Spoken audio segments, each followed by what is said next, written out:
Charles from GMAT Ninja Tutoring here. Today we've got a spotlight on GMAT scores from every possible direction. Got a representative from GMAC going to tell you what those score reports really look like, both as a candidate, what they look like to schools.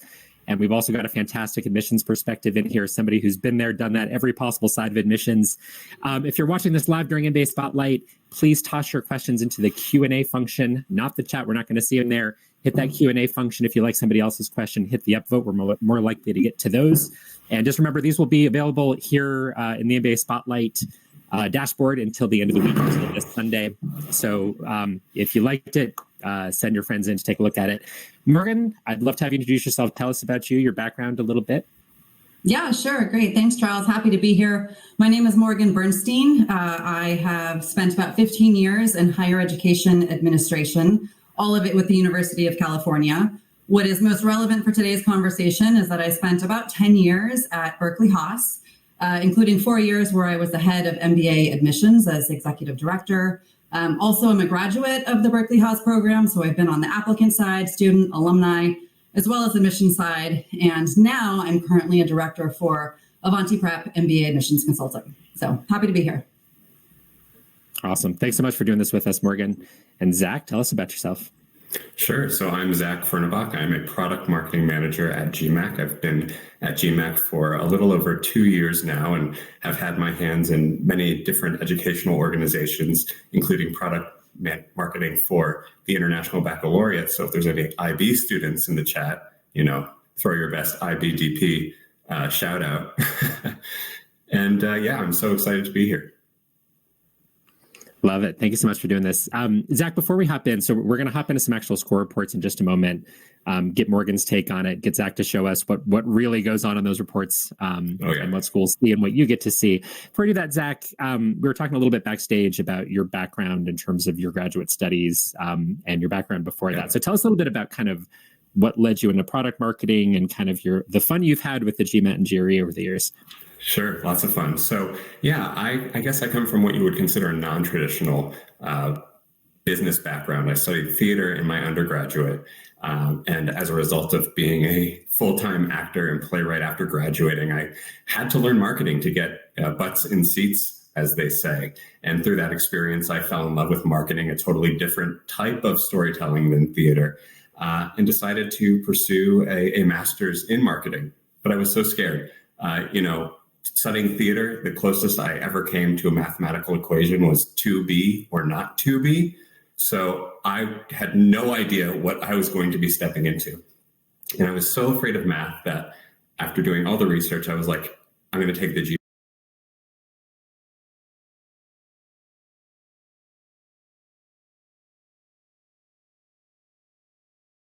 After doing all the research, I was like, I'm going to take the GRE. It's a bit more focused on vocabulary and writing skills. That's going to be the test for me. Lo and behold, first day of class, fortunately, I get it.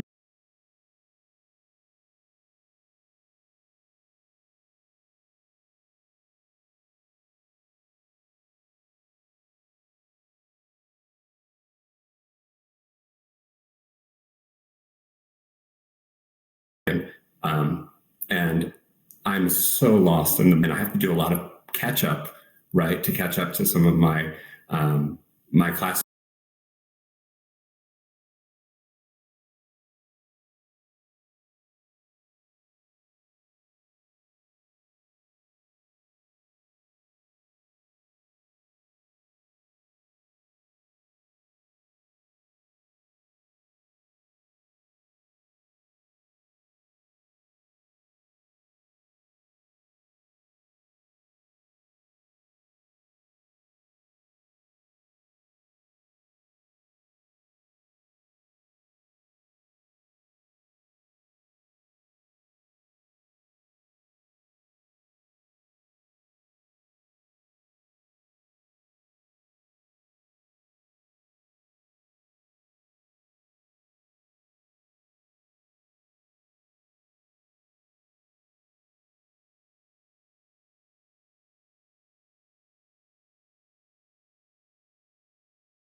classmates who are a little bit younger have been on board, but I was part of a great program at American University Kogod School of Business.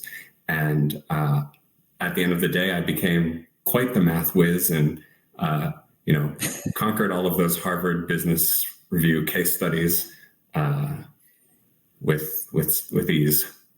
I love it. Thank you, Zach. All right, let's hop into score reports.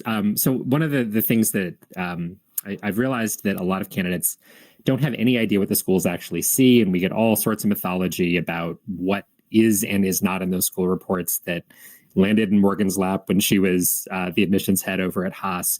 So Zach, if you could, I think we've got some screenshots available. If you could just pop on onto the screen what the schools see, that school-facing score report from your GMAT, and we can talk through it a little bit. I would be happy to. Loading. Here we go. And my apologies if this is small, but this is the school score report. It's actually quite uneventful. What you'll see is your test taker information, which is information you provide at registration for the test, so your name, address, etc. Some optional information that you can choose to include as you are registering for the test. And of course, the most important aspect of the score report, your scores. Something I do want to point out here, two things are not included on your score report. So one, I've heard people ask about photos. Photos are not included when you submit your scores. And another thing is that schools will not receive those juicy, personal, detailed insights that you receive when you get your score report. So how many questions you got wrong, how much time you spent on each question, schools won't see that either. So yeah, this is the score report. I love it. Nice and bare bones. Morgan, is this giving you PTSD from the thousands of these you saw? Yes, indeed. Well, luckily, by the time it got to AdCom's hands, it was typically just the snapshot distilled down even further than this. But yes. Perfect. Okay. So a couple other things that I'd love to drill down into here, Zach. One is I get questions all the time about accommodations. And a lot of paranoia on the part of applicants saying, like if I get accommodations, admissions committees are going to see it, and then that's going to hurt my application. Is accommodation status listed here? If you got extra time on the test, does school see it? No, not at all. If you have taken an accommodated test appointment, that is for your information only. And that's it. It's just your score, your name, your address. That's private information. Awesome. Love it. Okay. One thing that I think we're seeing a little bit in the chat, people kind of noticing that, hey, right now there's two different sections of GMAT scores. We have the newer scores, formerly known as the Focus Edition. Now it's just going to be known as the GMAT, the version of the GMAT released in late 2023. And then we have an older one, the 10th edition, which was phased out early 2024. I guess I say a little bit about like these both, all of those are displayed here. But they work a little bit differently in terms of what test takers can control as far as what lands on the report. Can you say a little bit about that for the Focus Edition and then for the old scores? Sure, of course. So this sample score report, I will, make sure this is a sample, includes a presumptive test taker who has taken the previous edition of the GMAT, the 10th edition, February of last year, and also took the Focus Edition, May of last year, and has chosen to send both scores. So if you have taken both editions of the exam, the scores will be stacked as such. The Focus Edition at the top, the 10th edition at the bottom. Now, you may not have both. That's okay. And you may have more than one score for each exam. That's also okay. For the Focus Edition, something new that has been implemented is that you have the ability to choose which scores you want to show schools. In the past, historically, you would have to send your entire historical archive, if you will, of the scores that you've taken. That's not the case anymore with Focus Edition. You get to pick and choose which scores you would like to show schools. So in this case, this sample person has chosen to just send one test score. Maybe they only took it once, maybe they took it 3 times, but they've only chosen to show their 595 score here. And something I'm actually really excited to say here on this chat is that Now, if you've taken the 10th edition, the previous edition of the GMAT exam, you also can choose which scores you want to send. So going forward, you don't have to send your entire catalog of scores. You actually are able to send whichever scores you want from this day forward. So we've received a lot of really great positive feedback to what we've implemented here for GMAT Focus. And we said, you know what? More choice is better. More flexibility is better. Candidates can choose what they want to share. Perfect. All right. And Zach, we can go ahead and pull that up the screen for now so we can see your lovely faces. Of course. Full screen. All right, Morgan, I want to pick on you for a second here. And I know that as we're recording this, middle of 2024, we're just starting up really the first admission cycle with a lot of people applying with these focus edition scores. Again, it's going to be known as just the GMAT moving forward.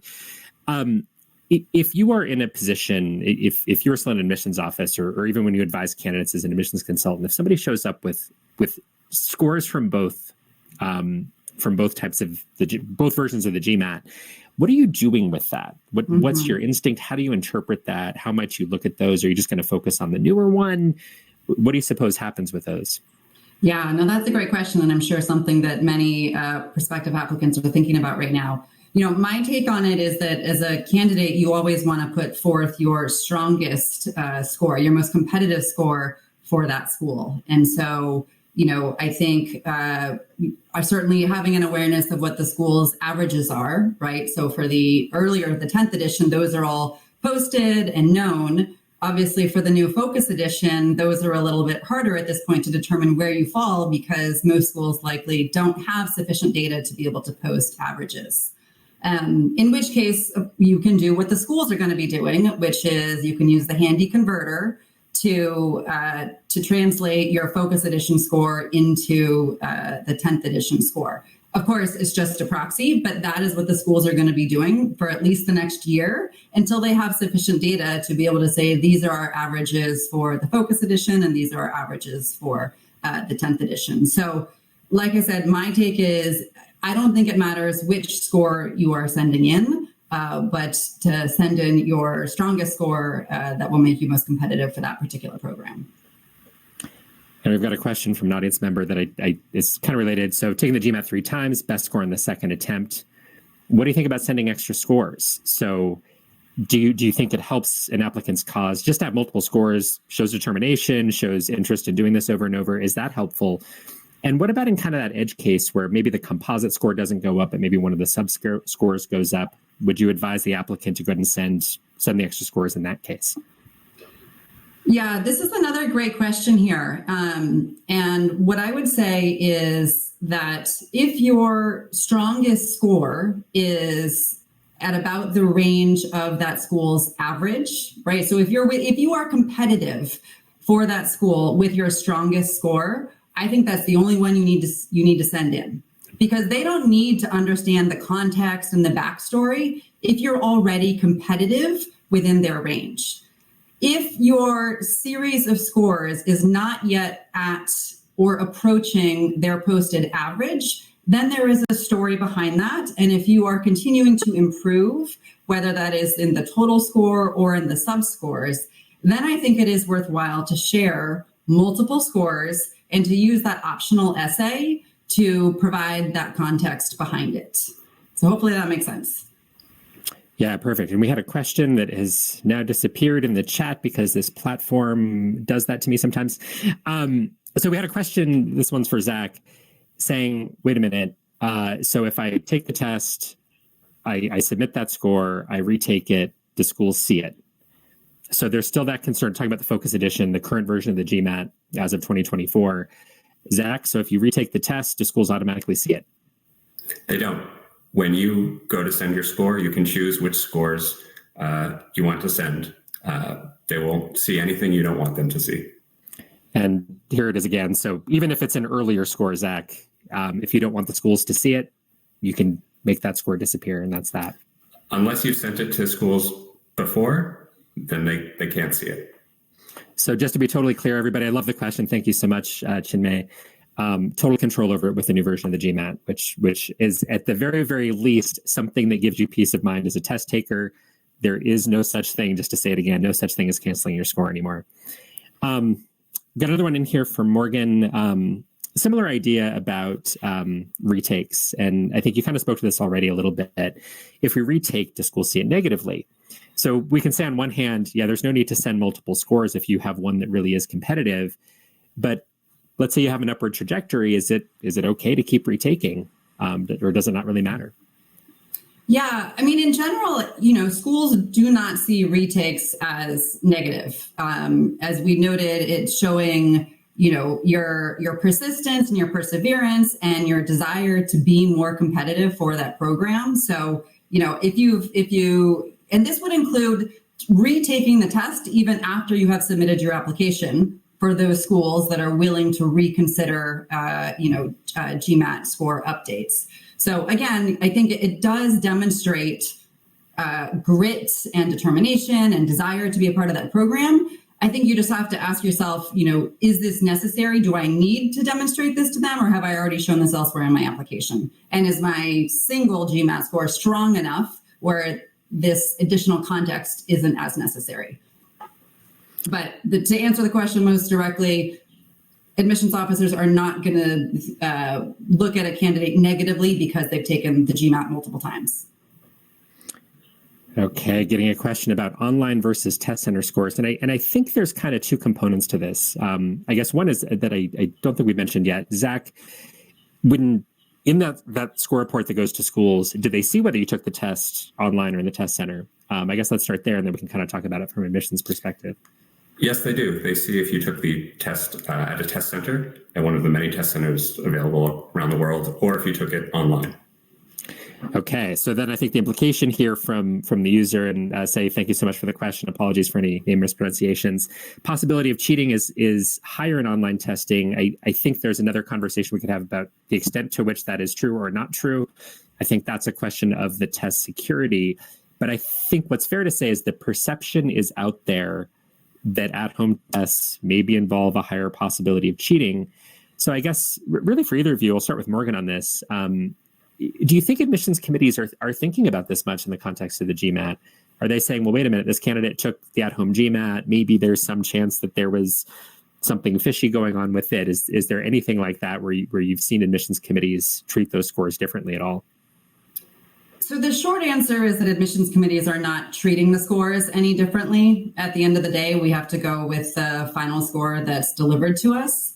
I think the threat of score integrity through online channels or online systems is nothing new, and it's it is our new normal, not just related to GMAT test taking, but also just exams and projects and whatnot, across the board. So I'm sure it's something that is on admissions committee minds, but more as a kind of general threat and issue that higher education institutions are having to deal with, as opposed to something specific to that particular applicant. So at the end of the day, a score is a score, and that's what they're going to be focusing on.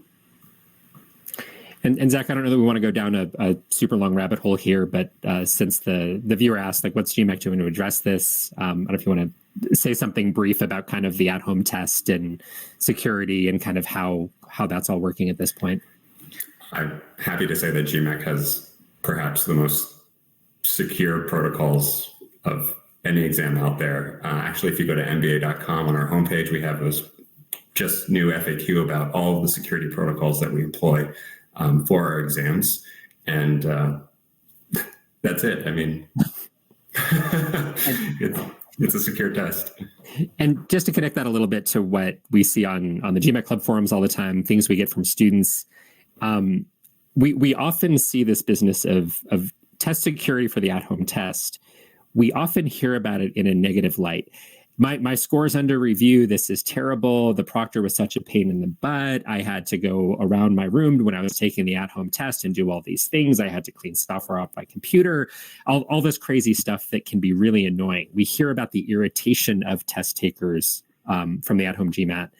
And really all of that's there to help keep the test secure and make sure that admissions directors can say, hey, we trust these. And just to tease something that we're working on, Zach and I, some others at GMAC are working on, is we will hopefully have something up on the GMAC Club channel in the next few months, specifically around test security, featuring folks from GMAC. So keep an eye out for that. Subscribe over there on the GMAC Club channel. We'll hopefully get to that. And if you have more questions about why are these guys doing this to you on the at-home test, we can get those answered in more detail. Okay. Another question about the score reports here. Really good question, Amanda. I like this. What if you took the GMAT regular beforehand? So the old GMAT, the 2023 and before, the classic version, 10th edition as it appears on the score reports, but you don't want schools to see it because your GMAT focus score is better. I guess, Zach, I'll start with you. Is there anything you can do about this? Sure. So if you have not sent your previous edition score, your 10th edition score to schools prior to February 1st, when the previous edition expired, you can choose not to send that score to schools. If you have already sent it to schools, they'll see it. But if you took the previous GMAT and have never sent that score and you don't want schools to see it, they don't have to. When you go in to send your scores, you'll see those options. Awesome. And I guess Morgan, I was saying Amanda's name because her name was on the screen. Morgan, I guess, would it even matter much? So let's suppose that you've already sent that old classic edition, 10th edition GMAT score. You don't like it. You're not proud of it. You did better on the focus. Schools are seeing both. How big of a deal is that? Is that going to really weigh on the admissions committee's mind at all? You know, like I was saying before, I don't think so, because at the end of the day, right, admissions officers want to say yes. So believe it or not, while at this stage in the process, it may feel like they want to say no, admissions officers want to say yes, and they are looking for reasons to say yes. And so they are going to take your highest score, whether it was on the 10th edition or the focus edition, the new edition, and that is what they are going to use in their ultimate evaluation of your application. So Charles, if they've already seen your earlier score, there's nothing you can do about it. If you were worried about it because it maybe didn't showcase you in your best light, but you come in with a higher score, like I was saying earlier, it makes for a great story. And if there's any additional context you need to provide, that's a great way to use that optional essay to do so. Perfect. One more sort of a little bit of a detail-oriented question. Is there a specific place from GMAC anywhere on MBA.com where viewers can go and kind of say, all right, how do I compare these scores? Are there conversion charts, percentiles? Where would they go for that, Zach? Absolutely. I believe they could go to mba.com/scores to see everything probably more than they'd want to know about comparing scores from the 10th edition and the Focus edition. Perfect. Thank you. All right. We're about halfway through here. I'd like to hop into the candidate score report a little bit, Zach. So now everyone's seeing what schools see about your score. If you've never taken the actual GMAT or the new version of the GMAT, you probably haven't seen what the candidate score report looks like. Mountain of information, and we're going to kind of use that as jumping off point to talk about some of the details you get in there, some of the things that are kind of cool, and then we'll throw some questions at Morgan as far as as an admissions person, do you wish you'd seen some of this? So Zach, if you could please go ahead and toss some of those highlights up there on the screen. Sure. Let me just get to the relevant slide. So the candidate score report, as I mentioned earlier, is super detailed. This comes free with your registration for the GMAT. You get to see your total performance by section, by program and school, which we'll touch on in just a minute, and subsection performance, so how you did on each subject in each section, the type of questions in each section. So maybe it was a reading comprehension or it was a data sufficiency, the fundamental skills like arithmetic, time management, which we'll also discuss in just a minute, and your usage of the new question review and edit feature. Now, two things that I really want to highlight on this call is, like I said, the performance by program in school. So for each program that you have sent your scores to, there's a section on your score report that will display your percentile ranking compared to all applicants to those programs from the most recent 5 years. This will only display if you send your scores. So I do encourage everyone to take advantage of those free 5 score reports you get just for taking the test. So you can see how your score stacks up.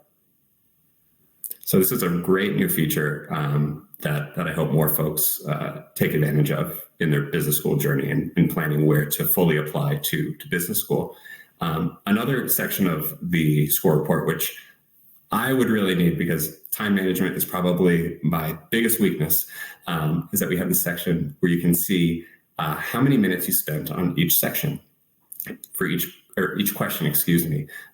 For each row, there's a question number. You get to see how many minutes you took, the subject matter that question was about, and the skill that it tested. And this is great information to leverage to refine your test taking strategy for any subsequent attempt.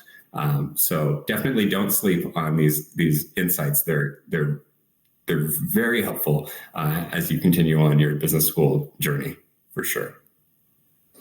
Awesome. Thank you, Zach. So bottom line here, obviously there's the really cool feature of you can know where you stand just looking at your own score report, but you also just get this mountain of information now. And I think for most candidates we've spoken to kind of in the era of the new GMAT, they're really excited about it.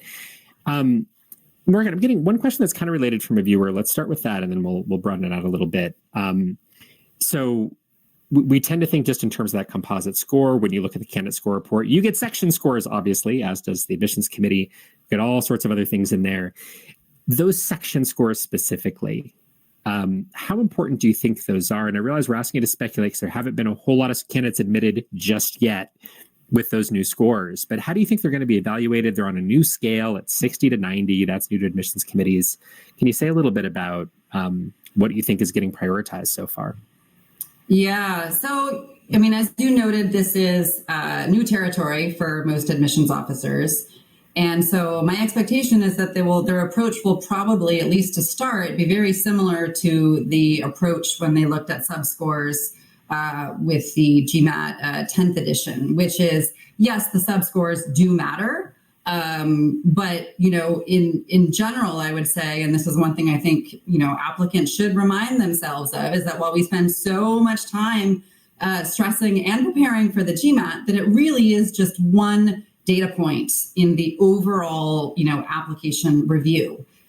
Within, and part of that is, yes, the overall GMAT score, because as I'm sure the GMAT score at research and analysis has proven that it is indicative of someone's success in the rigors of an MBA program. And so that is one of the reasons why it's of interest to admissions officers and to, faculty and programs in general.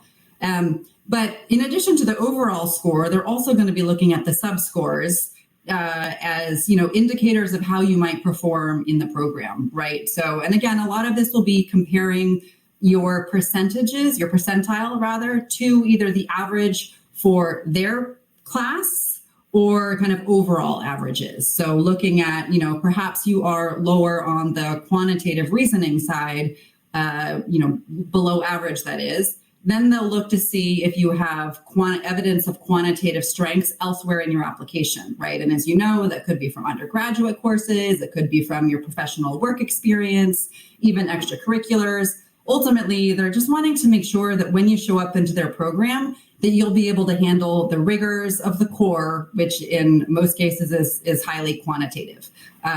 It's similar for verbal. I think on the verbal side, a lot of that is just checking. I think in particular for those for whom English is not their first language, it's one of the indicators of readiness for the program, both the coursework and, I just think general engagement in the class and in the recruiting process. So yes, subscores are going to be looked at. They're going to be considered relative to the averages for that program and averages overall. But any area where you are falling below those averages, they'll look to other components of your application for proof, if you would, that you will be able to show up and be a strong student in the program.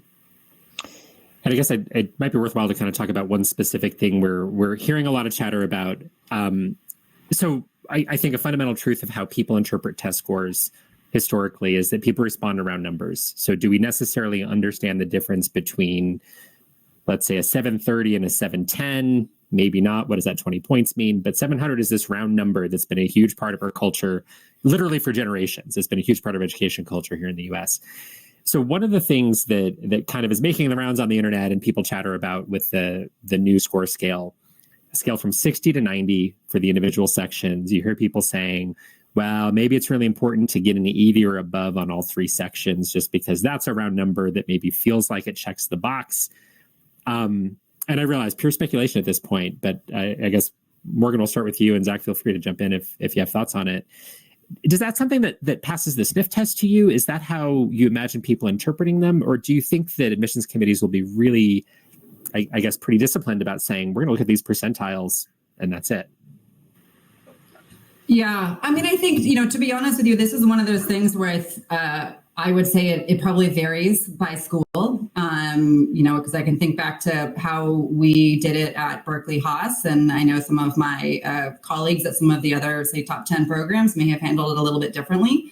But, I think ultimately, right, what you're looking to do is you're still wanting to get the strongest score possible for that particular program. And, again, at this point, schools don't have sufficient data to publish what their averages are or what those sub-score averages are. But down the line, they may start to do that. So you will have that information to be able to compare against. This is probably a great time to be applying with the GMAT Focus Edition, because you are helping to, you're helping to set the new benchmark. They don't have anything to compare it to. So you can be a part of, establishing new standards for all of the schools. That's right. As we come up on a year of GMAT Focus in a couple months, I'm sure we'll have tons of research, as GMAC is known to produce, about how the scores are doing. And just to say, the percentile rankings are included on the score report for section scores and total scores for both editions of the exam to make comparison of relative performance as easy as possible, not just for schools, but for test takers as well. All right, I had a question that came up about percentiles, since you mentioned those. And I'm going to take this question for a walk a little bit. Apologies, Paras, and I, again, as always, apologies if I'm mispronouncing your name. Are percentiles going to change? I think we can answer that percentiles often change, right? As you have a different test-taking pool over the years. That's what we've seen historically. As average test scores change, distributions of test scores change, percentiles will naturally change. I guess my question for you on this, Zach, is, so in your score report, so let's say that you walk out of the testing room and what it says on your candidate score report that day is that you scored, let's say, 80th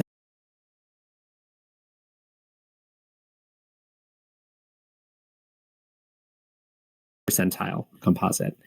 And let's suppose that changes, and then you apply to schools 3 years later, and your score that was 80th percentile 3 years ago is now 84th percentile, let's say.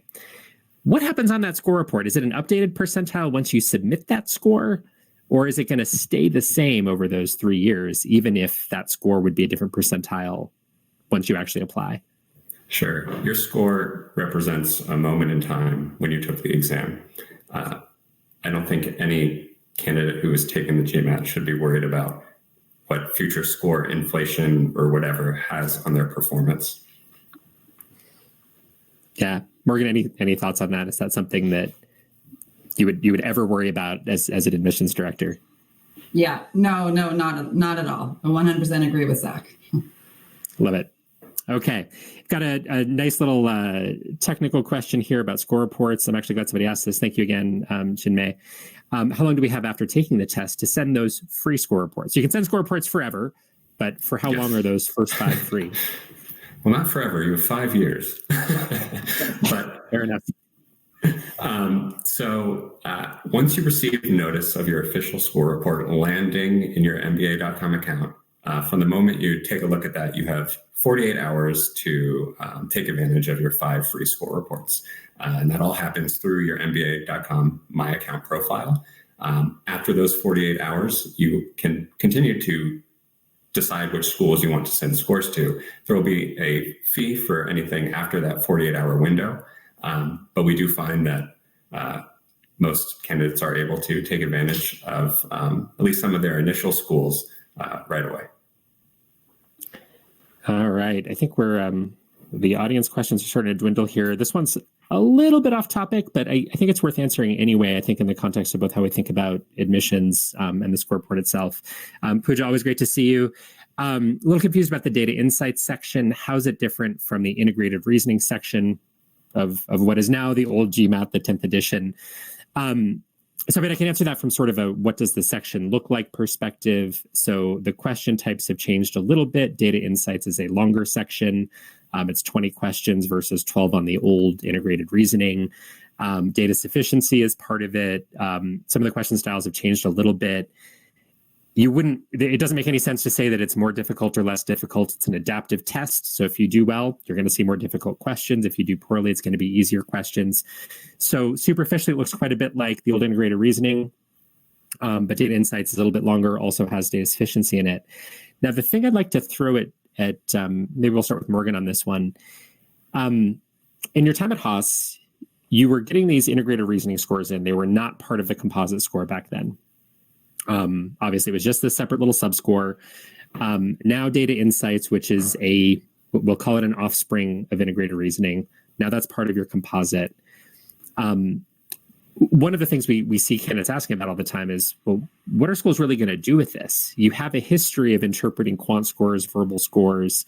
I imagine that most people in admissions positions have a feel for how important those are. I'm sure there's great data internally. I know GMAC's collected great data on validity of those sections over the years. For admissions people, data insights, it's totally new. Mm-hmm. I guess if you were in that seat making decisions about people, or at least kind of having that initial impression of those scores, what would you think of data insights? Is it something where you look at it and go, this is awesome, it reflects real world stuff, I'm going to make it more important? Is it more of a wait and see? How are you thinking about that?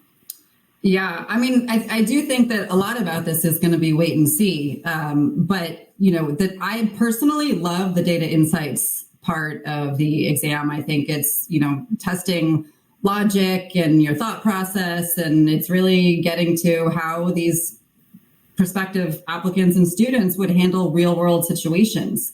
That said, at least in the short term here, I think what admissions officers are going to be doing is really looking at the outliers, right? So looking at particularly strong scores and saying, oh, wow, okay, all right, then, in that case, that might be, a little extra boost for that candidate.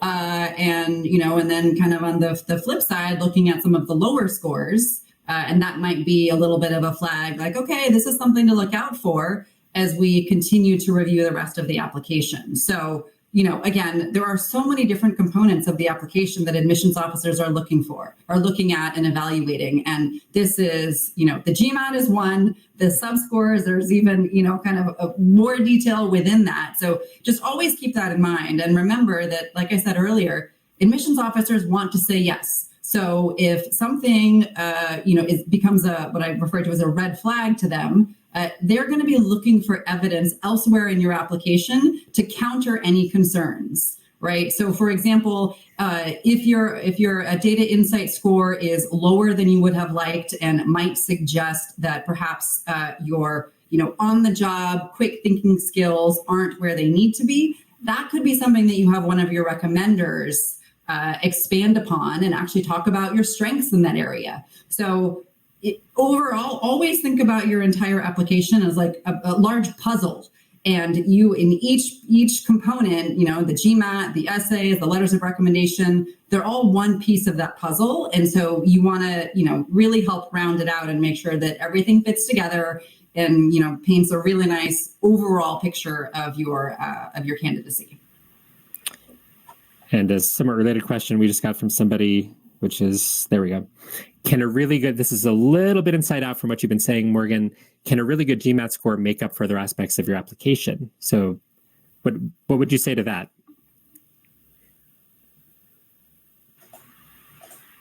All right. I was like, if I could ever get. Oops, I think we lost her.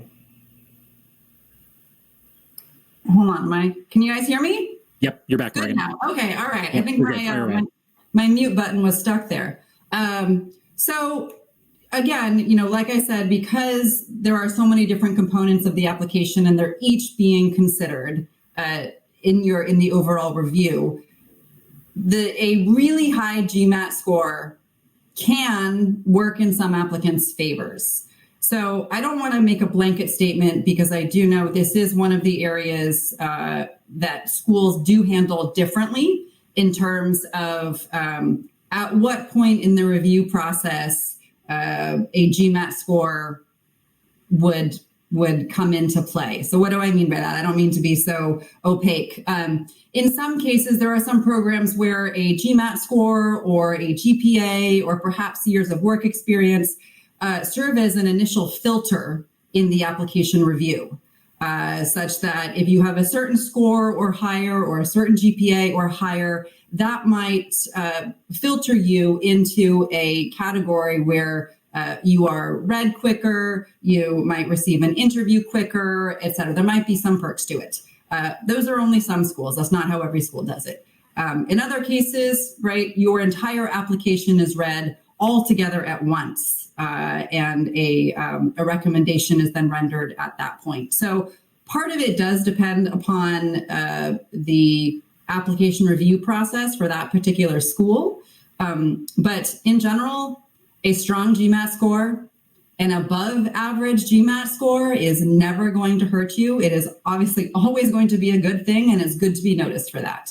But I would say, even if you are at the very tip top of the range, take care not to rush through the rest of the application, because all of the schools are looking for you to show up as more than just your test score. They're looking really at who you are as an entire person and what you're going to be contributing both inside and outside of the classroom. And that doesn't show up in your GMAT score. So kind of a long-winded answer, but in short, it's complicated. That's perfect. All right. I think this is probably a good time for us to wrap up. I guess, Zach, is there one thing you'd like to leave viewers with? Is there one thing that you'd like people to understand about the wonderful world of GMAT score reports and kind of the era of the new GMAT? What's one thing you want to make sure that everyone's getting out of this? I want to say two things. So the first one is take advantage of those free score sends. You can use them for yourself, not just for whatever application you wish to complete for business school. And the second thing is that regardless of your score, your percentile ranking, or which exam you take, you should be very proud that you went through it. And the score at the end of the day is yours. And if you take an exam for yourself, to better yourself, to prepare yourself, to build confidence in yourself, then it doesn't matter what you get, because that's what it really means to be a business leader, is to make really strong decisions for yourself. Perfect. Morgan, final word, I guess, what's the one thing you'd like applicants to understand as we sit here and talk about GMAT scores, and it's really easy to get super stressed out about them? What's the one thing you'd like people to know as a former admissions head? What do you want in people's minds as they look at that score report and have whatever feelings they might have about it? Yeah. I mean, really, I think what I've been saying this whole time, which is, I know that there is so much stress and anxiety that goes into preparing for and taking the GMAT. But, just to remember that you are more than your GMAT score. Admissions officers are looking for you to be way more than your GMAT score. And if in the end you don't end up with a score that you feel reflects your true capabilities, make sure that you put in extra effort into the rest of the application. Really put in the time to prepare those essays and make them incredibly thoughtful. Prepare your recommenders to help tell your true story, and always be looking for ways to complete that puzzle, recognizing that the GMAT is just one piece of that puzzle. So. Perfect. Morgan, Zach, thank you so much for doing this with us. This is an absolute blast. Zach, in particular, we're going to drag you and your colleagues back onto these events more and more. Perfect. So looking forward to seeing you for the next one. If you're watching us live at MBA Spotlight, come join us in about an hour or so. We're going to have a panel on what to do in the final month of your GMAT prep. If you're starting around that corner, getting close to your test date, we'll help you treat those last few weeks the right way to maximize your performance. All right. Thank you, everybody, for watching, and we'll see you next time. Thank you. Thanks, everyone.